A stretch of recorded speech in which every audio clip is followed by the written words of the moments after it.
चुनावों की घोषणा हो गई है और आचार संहिता भी लग गई है। अब कोई सरकारी घोषणा या चुनाव प्रचार कुछ नहीं हो पाएगा। तो ऐसा क्या है जो गहलोत को तसल्ली है कि चलो एक काम ऐसा है जो मैंने सही समय पर कर लिया और अब उसमें कोई दिक्कत नहीं होनी चाहिए। वैसे गहलोत के इस कदम को उनका मास्टर स्ट्रोक भी कहा जा रहा है, इसलिए मुख्यमंत्री अशोक गहलोत को जादूगर कहते हैं। उन्होंने ऐसा आखिर क्या किया है, इसको चलिए जरा विस्तार से बताते हैं। नमस्कार, मैं हूं जयश्री नागदा और आप देख रहे हैं सीबीसी राजस्थान। दरअसल गहलोत ने राजस्थान में जातिगत सर्वे की घोषणा कर दी है। सियासी गलियारों में इसे गहलोत के मास्टर स्ट्रोक के तौर पर देखा जा रहा है, लेकिन यह फैसला चुनाव आचार संहिता लगने से ठीक पहले किया गया है। लेकिन इसके लागू होने पर अभी चुनाव आयोग की तलवार जरा लटकी हुई है। अब बड़ा सवाल यहाँ यह है कि क्या आचार संहिता लगने से पहले सर्वे शुरू हो जाएगा? चुनाव आयोग इसे रोक देगा? इसके कितनी संभावनाएं हैं? क्षेत्रफल के लिहाज से सबसे बड़े स्टेट में यह सर्वे कैसे होगा? इस सर्वे के पीछे सरकार की आखिर क्या मंशा है? तकनीकी तौर पर अगर देखा जाए तो जातिगत सर्वे को मंजूरी राज्य मंत्रिमंडल ने दी है। इसकी वित्तीय और प्रशासनिक मंजूरी भी चुनाव आचार संहिता से पहले यानी 7 अक्टूबर 2023 को ही लागू हो गई। सर्वे के आदेश भी जिला कलेक्टरों को 7 अक्टूबर को ही जारी कर दिए गए हैं। ऐसे में इसका कार्य चुनाव आचार संहिता से पहले शुरू हो गया है। प्रदेश के मुख्य निर्वाचन अधिकारी डॉक्टर प्रवीण कुमार गुप्ता के अनुसार चुनाव आयोग आचार संहिता लगने के दौरान किए जाने वाले किसी भी सरकारी कार्य, घोषणा, बयान आदि को अपने विवेकाधिकार में ले सकते हैं। आयोग को यदि लगे कि कोई कार्य चुनाव आचार संहिता का उल्लंघन है या किसी आदेश के जरिए मतदाताओं को अनुचित रूप से प्रभावित किया जा रहा है तो वो उस पर रोक लगा सकते हैं। अब जातिगत जनगणना या ये जातिगत सर्वे है। बिहार ऐसा पहला राज्य है जहां की सरकार ने इस स्तर पर जातिगत सर्वे करवाया है और इसके आंकड़े भी सार्वजनिक कर दिए हैं। अब अगर राजस्थान में ये सर्वे पूरा होता है तो ऐसा करने वाला ये देश का दूसरा राज्य होगा। राजस्थान सरकार ने सामाजिक न्याय और अधिकारिता विभाग और आयोजना विभाग को इसकी जिम्मेदारी दी है। इस संबंध में विभाग ने सभी जिला कलेक्टरों को निर्देश जारी कर दिए हैं। मुख्यमंत्री अशोक गहलोत का यह कहना है कि चूंकि जातिगत जनगणना तो केंद्र सरकार ही कर सकती है, इसलिए उसे ही करना चाहिए। हम तो सर्वेक्षण करवा रहे हैं, इसमें आर्थिक सामाजिक आधार पर पिछड़े लोगों के वास्तविक जीवन की स्थिति का पता लग पाएगा। राहुल गांधी ने 5 दिन पहले ही एक्स यानी जो पहले ट्विटर था उस पर पोस्ट कर जातिगत जनगणना को देश के हित में बताया था और उसके बाद मुख्यमंत्री ने यह भी घोषणा करते हुए इस ऐतिहासिक फैसला बताया। जातिगत सर्वे का मुख्य लक्ष्य SC ST अल्पसंख्यक और OBC के लोगों की उस मांग को पूरा करना है जिसमें लगातार यह कहा जा रहा है कि जिस जाति की जितनी हिस्सेदारी उसकी उतनी भागीदारी। अब यह सर्वे कौन करेगा?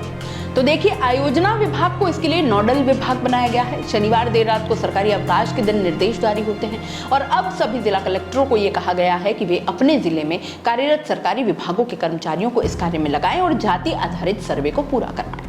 सामाजिक न्याय और अधिकारिता विभाग के शासन सचिव डॉक्टर समित शर्मा के अनुसार प्रदेश में जाति आधारित सर्वे के लिए सभी तैयारियां की जा रही हैं।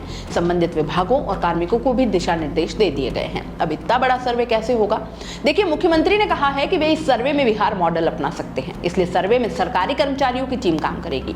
टीमों को घर घर भेजकर गिनती करने सहित आर्थिक सामाजिक आंकड़ों की जानकारी लोगों से ही लेनी होगी। राज्य सरकार में उच्च स्तर पर यह भी विचार किया जा रहा है कि इस सर्वे को करने के लिए किसी सॉफ्टवेयर, मोबाइल ऐप या किसी अन्य तकनीक की भी क्या और कितनी मदद ली जाए। इसके लिए जल्द ही देश भर के तकनीकी संस्थानों से विशेषज्ञों से जानकारी ली जाएगी। अब कौन से सवाल पूछे जाएंगे? बिहार में जाति सर्वे के लिए 24 सवालों का फॉर्मेट बनाया गया था और उसी तर्ज पर राजस्थान में भी सर्वे के दौरान इस तरह के सवाल पूछे जा सकते हैं। इन्हें ऐप या सॉफ्टवेयर के जरिए ऑनलाइन भी भरवाया जा सकता है। पहला, नाम, आयु, पता और फिर जाति। जाति के संवैधानिक वर्ग यानी SC ST OBC SBC आदि में आती है। परिवार में सदस्यों की संख्या, परिवार में आय का स्रोत, आय कितनी है, क्या इनकम टैक्स देते हैं, क्या परिवार के पास स्वयं का मकान है, पशुधन है, खेत, दुकान, प्लॉट आदि हैं, परिवार में कितने लोगों के पास सरकारी नौकरी है, कितने लोगों के पास प्राइवेट सेक्टर की नौकरी है और कितने लोग बेरोजगार हैं।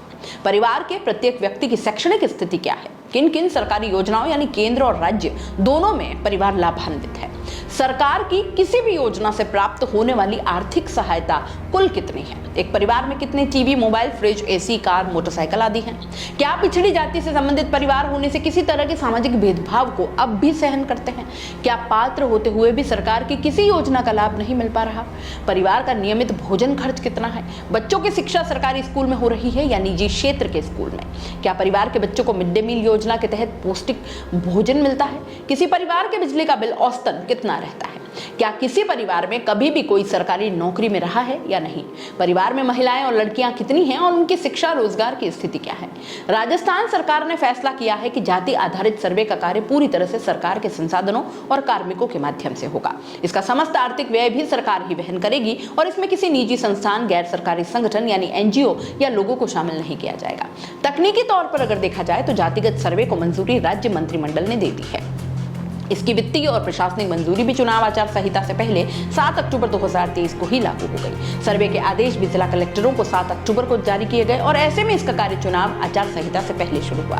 प्रदेश के मुख्य निर्वाचन अधिकारी बताते हैं कि चुनाव आयोग आचार संहिता लगने के दौरान किए जाने वाले किसी भी सरकारी कार्य, घोषणा, बयान, आदेश आदि को अपने विवेकाधिकार में ले सकता है। आयोग को यदि लगा कि कोई कार्य चुनाव आचार संहिता का उल्लंघन है या किसी आदेश के जरिए मतदाताओं को अनुचित रूप से प्रभावित किया जा रहा है तो उस पर वो रोक लगा सकता है।